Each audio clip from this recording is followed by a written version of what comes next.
පාර්ලිමේන්තුව ඇතුළේ ප්‍රකාශ කරනවද? පාර්ලිමේන්තුව තුල ක්‍රියා කරනවද? නැත්නම් පිට වෙනවද කියන එකත් මේ මුල් ආසනයේ අතේ තියෙන්නේ. ඒ නිසා මම කැමැති විශේෂයෙන්ම ඔබතුමා දන්න නිසා බලාපොරොත්තුවත් අපි දන්නවා ඔබතුමාගේ වැඩ කටයුත්ත ඉෂ්ට කරයි කියලා. ඒකම මම නව අගමැතිතුමාටත් කැමැතියි මම සුබ ප්‍රාර්ථනා කරන්න. ඔබතුමාට පෙරේදා දැනුම් දුන්නා මේ තනතුර අර ගන්නවා කියලා. විශේෂයෙන්ම කාලයක් දැනගෙන හිටියා ආපහු උඩ රටින් මහනුවර ප්‍රදේශයෙන් තවත් අගමැතිවරයෙක් පත්වීම ගැන අපි අපේ සතුට ප්‍රකාශ කරනවා. ආණ්ඩුවයි විරුද්ධ පක්ෂයි සාකච්ඡා කළා ඒ ප්‍රශ්න විසඳන එක හොඳයි. ඒකට අපි යන්ත්‍රණයක් තියෙන්න ඕනේ. නැත්නම් ඒක වචන විතරක් සීමා වෙනවා. වචන සීමා වුණේ වැඩක් නැහැ නේ ඒක සිදු වෙන්නේ නැහැ. අන්න ඒකයි මම හිතන්නේ ඔබතුමාට අගමැති හැටියට ගන්න තියෙන මූලික ක්‍රියාමාර්ගය. ඒකම හිටපු අගමැති රත්නසිරි වික්‍රමනායක මහත්මයාටත් ගිය පාර්ලිමේන්තුව තුළදී අපිට කරපු උදව් ගැන අපි ස්තුති කරමින් ඔබතුමාට යලිත් සුබ පතමින් මේ සභාවට ඇවිල්ලා තියෙන අලුත් മന്ത്രിවරු සියලු දෙනාටම සුබ ප්‍රාර්ථනා කරමින් මගේ වචන ස්වල්පය මම අවසන්. கௌரவ சபாநாயகர் அவர்களே,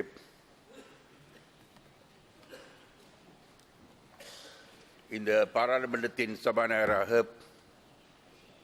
நீங்கள் ஏகமனதாக என்று தெரிவு செய்யப்பட்டிருக்கின்றீர்கள்.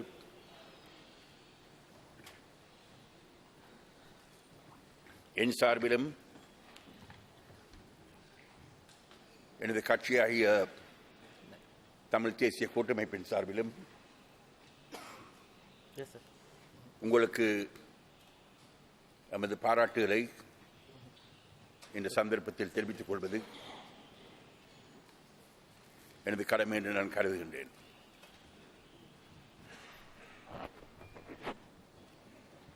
இந்த தேர்தலில் காலமே நடைபெற்ற பொழுது சென்ற பாராளுமன்றம் முதல் முறை கூடிய பொழுது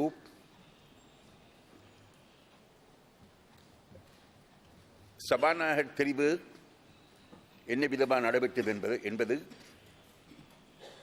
எனது ஞாபகத்துக்கு வந்தது. அப்பொழுது ஆளும் கட்சிக்கும் எதிர்க்கட்சிக்கும் இடையில் ஒரு போட்டி நடைபெற்றது. அந்த வாக்கெடுப்பு ஏறத்தாழ முழு நாளும் இடம்பெற்றது. இறுதியில் திரு லொகுபண்டார அவர்கள் எதிர்க்கட்சியினுடைய வேட்பாளர் ஒரு வாக்கால் வெற்றி பெற்றார்.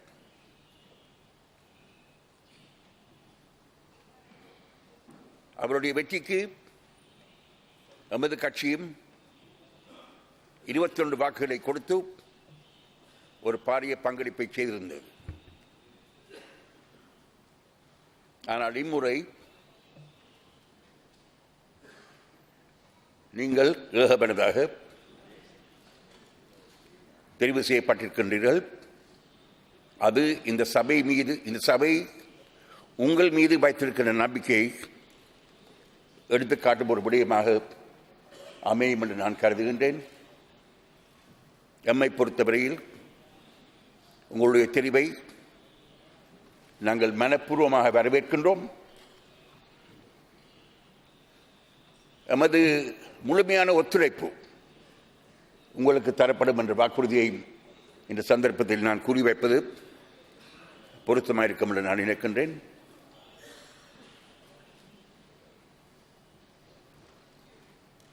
கௌரவ பிரதமர் அவர்கள் பேசுகின்ற பொழுது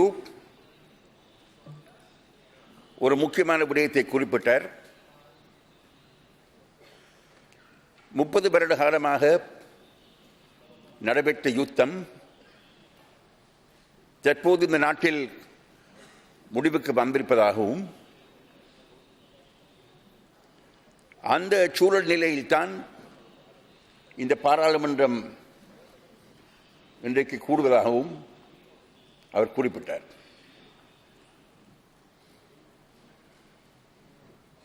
அது ஒரு மிகவும் முக்கியமான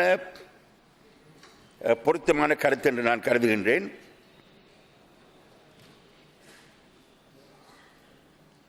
யுத்தம் முடிவுக்கு வந்திருப்பது உண்மை.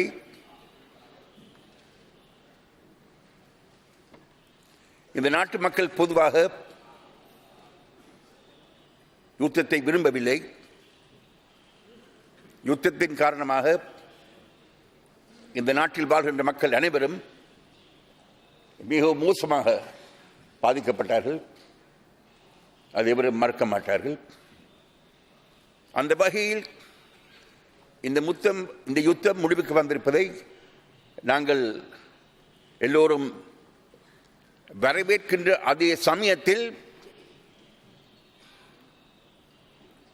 யுத்தம் முடிவுக்கு வந்த காரணத்தின் நிமித்தம் நாட்டில் சமாதானம் ஏற்பட்டுவிட்டது அல்லது நாட்டில் வாழ்கின்ற மக்கள் அனைவருக்கும் நீதி நியாயம் பெறக்கூடிய ஒரு நிலைமை ஏற்பட்டிருக்கின்றது என்பதை நாங்கள் கருத முடியாது. அவ்விதமாக நாங்கள் கருத முடியாது. அதை நாங்கள் ஏற்றுக்கொள்ள முடியாது. நாட்டில் வாழ்கின்ற சகல மக்களுக்கும் நீதியும் நியாயமும் சமத்துவமும் கிடைப்பதற்கு இந்த பாராளுமன்றம் ஆற்ற வேண்டிய பணி ஒரு பாரிய பணி என்று நான் கருதுகின்றேன். துரதிர்ஷ்டவசமாக இதற்கு முன்பு இந்த நாட்டில் இயங்கிய பாராளுமன்றங்கள் அந்த பணியை முறையாக ஆற்றக்கூடிய நிலைமை இருக்கவில்லை. ஆனால் இந்த பாராளுமன்றத்தின் அதிகாரத்தை பயன்படுத்துவதன் மூலமாக இந்த நாட்டில் நாடு சுதந்திரமடைந்த காலம் துவக்கம் கடந்த 30 ஆண்டுகளாக அல்ல, கடந்த 60 ஆண்டுகளாக நிலவி வருகின்ற பிரச்சனைக்கு ஒரு நியாயமான நிதானமான நடைமுறைப்படுத்தக்கூடிய ஒரு நீதியான தீர்வை நாங்கள் காணுவதற்கு நாங்கள் முயற்சிக்க வேண்டும் என்று இந்த சந்தர்ப்பத்தில் கூறி வைப்பது எனது கடமை என்று நான் கருதுகின்றேன். உங்களை பொறுத்தவரையில் சபாநாயகர் அவர்களே, அந்த பணியை பாராளுமன்றம் ஆற்றுகின்ற பொழுது உங்களுடைய பரிபூர்ணமான ஒத்துழைப்பை நீங்கள் நல்கிறீர்கள் என்பதில் எனக்கு நம்பிக்கை உண்டு. அது மாத்திரமல்ல, சபாநாயகர் பதவி ஏற்றிருக்கிற நீங்கள் அரசியல் சாசனத்தை மாத்திரமல்ல, இந்த பாராளுமன்றத்தினுடைய ஸ்டாண்டிங் ஆர்டர்ஸை மாத்திரமல்ல, பாராளுமன்றத்தை பொறுத்தவரையில் நீங்கள் பின்பற்ற வேண்டிய பல மரபுகள், பல நிலப்பாடுகள், கன்வென்ஷன்ஸ் இருக்கின்றன. இந்த பாராளுமன்றத்துடைய கௌரவம் முழுமையாக உங்களில் தங்கி இருக்கின்றது. உங்களின் கௌரவம் இந்த பாராளுமன்றத்தின் கௌரவத்தில் பிரதிபலிக்கும். இரண்டையும் பிரிக்க முடியாது. அதனால் உங்களுடைய தலைமையின் கீழ் இந்த பாராளுமன்றம் எதிர்காலத்தில் மிகவும் கௌரவமாக செயல்படும். அதற்கு எமது பரிபூர்ணமான ஒத்துழைப்பை நாங்கள் நல்குவோம் என்று கூறி மீண்டும் உங்களுக்கு எனது பாராட்டை தெரிவித்து விடைபெற்றுக் கொள்கின்றேன். நன்றி, வணக்கம்.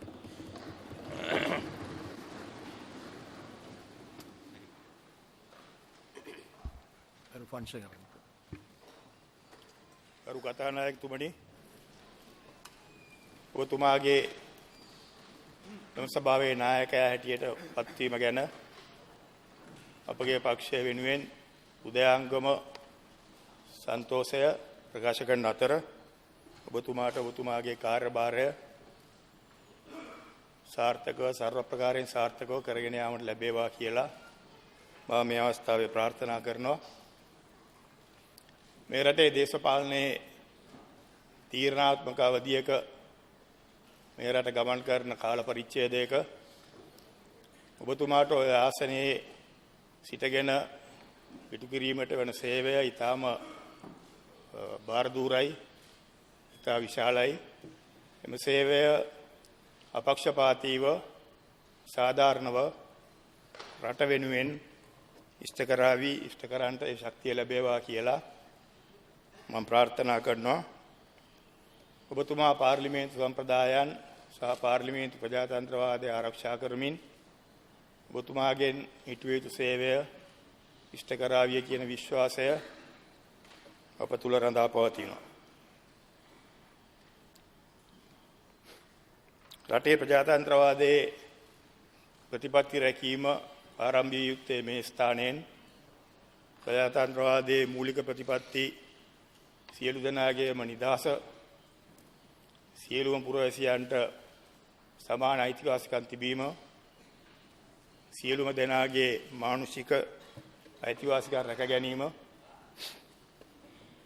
සියලුම දෙනාට සාධාරණත්වය ඉෂ්ට වීම, රටේ නීතියේ නිදහස ආරක්ෂා කිරීම. මේ කරුණු මේ සභාවෙන් පටන්ගෙන රට පුරා සාර්ථකව මහජනයාගේ අභිප්‍රායන් ඉෂ්ට කරමින් ක්‍රියාවට යෙදීම සඳහා මේ සභාවට ඔබතුමා නායකත්වය දෙයි කියලා අපි බලාපොරොත්තු වෙනවා. මහජනයාගේ නිදහස මේ අවස්ථාවේ ඉතා වැදගත්.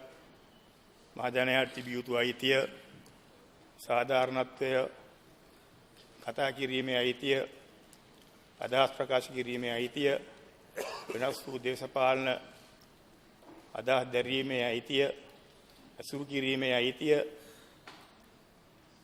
අනවශ්‍ය නීති විරෝධී සිරදස් වලට පත් නොවි සිටීමට මිනිස්සුන්ට ඇති අයිතිය, මෙවැනි දේවල් ආරක්ෂා කිරීමට ඔබතුමා මේ සභාව යොමු කරනතයි කියලා බලාපොරොත්තු වෙනවා. මමත් මේ අවස්ථාවේ එවැනි අසාධාරණකම් වලට ගොදුරක් වෙලා ඉන්න පුද්ගලයෙක් හැටියට පළවෙනි වතාවට මේ සභාවට ඇතුළත් වෙලා ඔබතුමා ඉදිරියේ මම ඉල්ලීම් කිරීමට ලැබීම ගැන මා සතුටු වෙනවා. මේ අවස්ථාව ලබා දීම ගැන මේ ඉදිරියේ ඉන්න රජයේ විරුද්ධ පක්ෂයේ සියලුම මන්ත්‍රීවරුන්ටත් මගේ ප්‍රශංසාව සහ මගේ ගෞරවය පුද කරනවා. රට වෙනුවෙන්, රටේ ජනතාව වෙනුවෙන් ඔබතුමා සාධාරණව ඉෂ්ට කරන ඕනෑම සේවයකට, රාජකාරියකට අපගේ සම්පූර්ණ සහයෝගය ලබා දෙන වග මේ අවස්ථාවේ ප්‍රකාශ කරන්න කැමැතියි.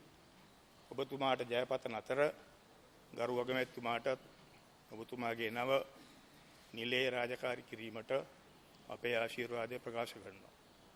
සියලුම ලක්කසියාට ජයපතමින් මම නිහඬ වෙනවා.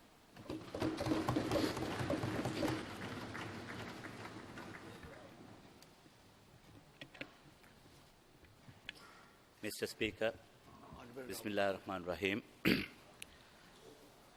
On behalf of the Sri Lanka Muslim Congress, let me take this opportunity to join my colleagues in congratulating you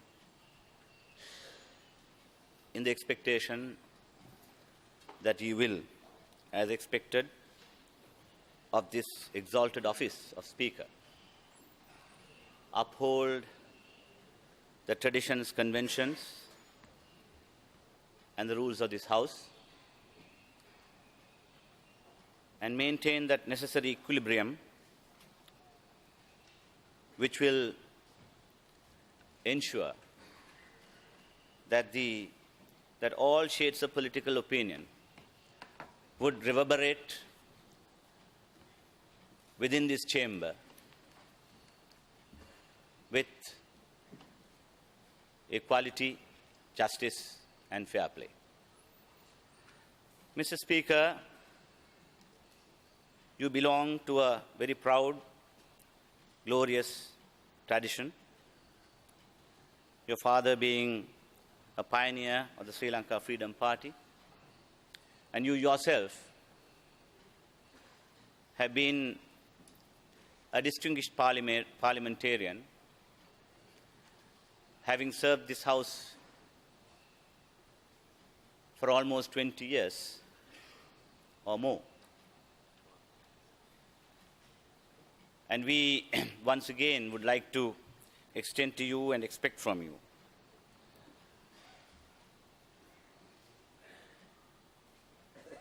the same courtesy that we have received from your predecessors,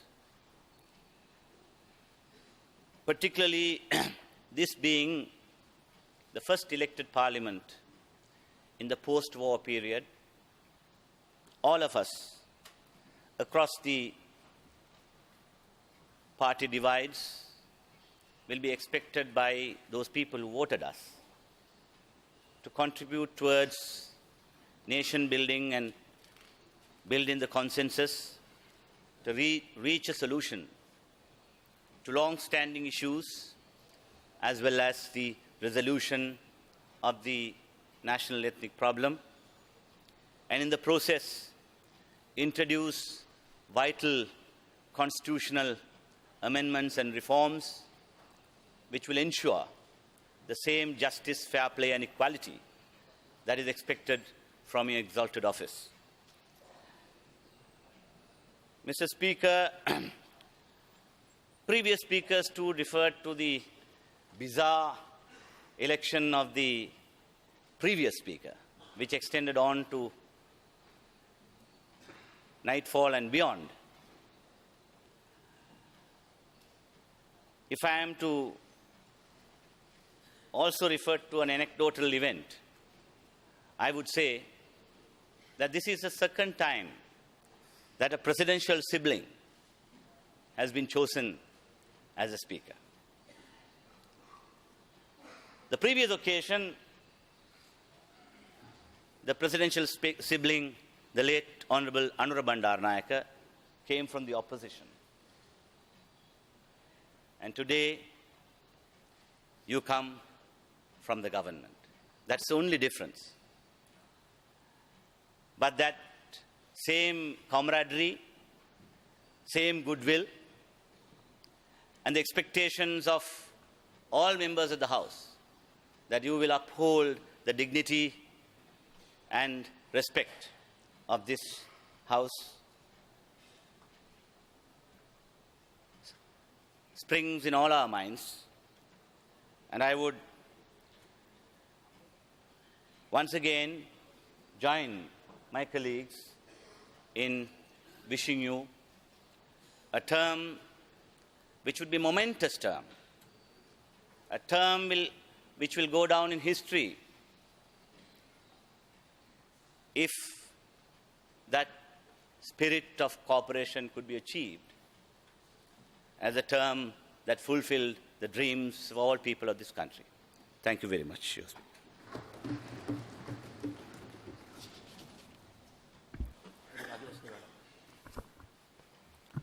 கௌரவ சபாநாயகர் அவர்களே, இந்த கௌரவமான சபைக்கு பொருத்தமானவராக ஆளுங்கட்சியினதும் எதிர்க்கட்சியினதும் முழு ஆதரவோடும் நீங்கள் தெரிவு செய்யப்பட்டிருக்கின்றீர்கள். அந்த வகையிலும் உங்களை தெரிந்தவர் என்ற வகையிலும் என்னுடைய சார்பிலும் எனது கட்சியின் சார்பிலும் எனக்கு வாக்களித்த மக்களின் சார்பிலும் என்னுடைய நல்வாழ்த்துக்களை நான் தெரிவித்துக் கொள்ள விரும்புகின்றேன். அதேபோல உங்களைப் போலதான் கௌரவ பிரதமர் அவர்களும் நீண்டகால ஒரு அரசியல் அனுபவம் உள்ளவர். அவருடைய தெரிவுக்கும் என்னுடைய வாழ்த்துக்களை இந்த சபையில் தெரிவித்துக் கொள்ள விரும்புகின்றேன். இந்த சபையில் ஆளுங்கட்சியும் எதிர்க்கட்சியும் சேர்ந்து ஏக மனதான முடிவோடு உங்களை தெரிவு செய்யப்பட்டது போல் ஜனாதிபதி மஹிந்த ராஜபக்ச அவர்களுடைய அரசு புரோடி போயிருக்கின்ற பிரச்சனைகளுக்கான தீர்வுகளை முன்வைக்கின்ற பொழுது, அதாவது இனங்களுக்கிடையில் சமத்துவத்தை சமாதானத்தை பேணக்கூடிய வகையில் ஒரு கௌரவமான நடைமுறை சாத்தியமான தீர்வுக்கான ஒரு முயற்சியை விரைவாக மேற்கொள்வதற்கும், அதேபோல் இந்த தெரிவில் என்ன மாதிரி ஆளுங்கட்சியும் எதிர்க்கட்சியும் ஒருமித்த ஏகமனதான ஒரு முடிவுக்கு வந்தது போல ஒரு விரைவான அரசியல் தீர்வுக்கும் வர வேண்டும் என்று கூறிக்கொண்டு என்னுடைய உரையை முடித்துக் கொள்கின்றேன். நன்றி, வணக்கம்.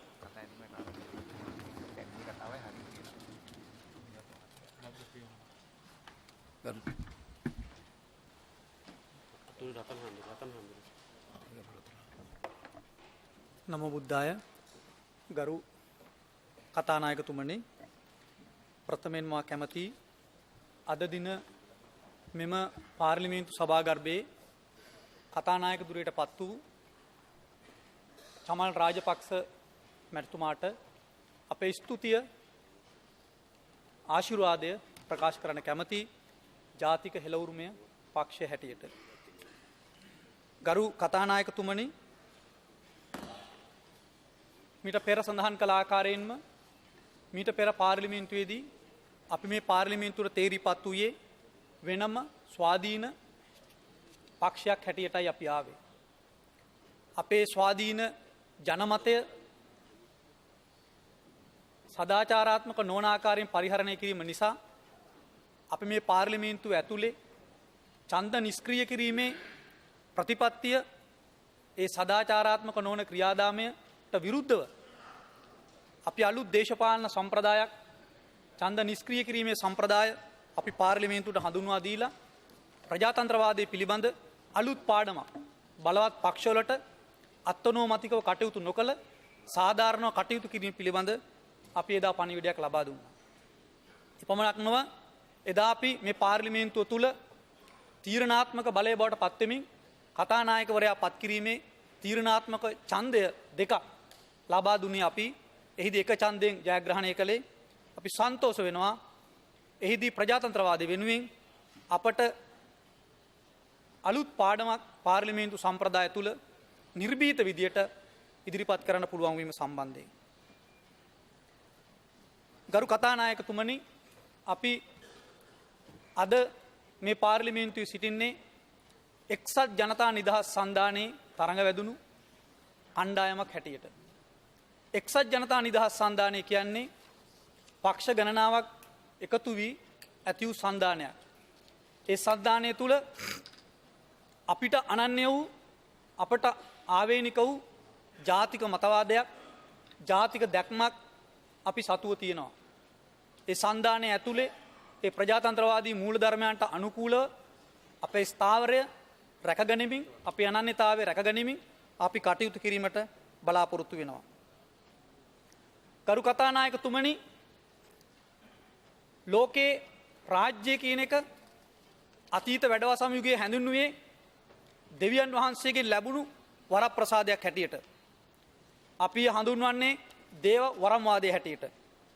ගරු කතානායකතුමනි, අපි වසර නිශ්චිතව ගත්තොත් වසර 2300කට කලින් ලිඛිත ඉතිහාසය තුල අපි එවැනි දේව වරම්වාදයක් පිළිගත්තේ නැහැ. අප පිළිගත්තේ ජන සම්මතවාදය සහ ධර්මය කියන සංකල්පයයි. එපමණක් නොවේ අපි අතීතයේ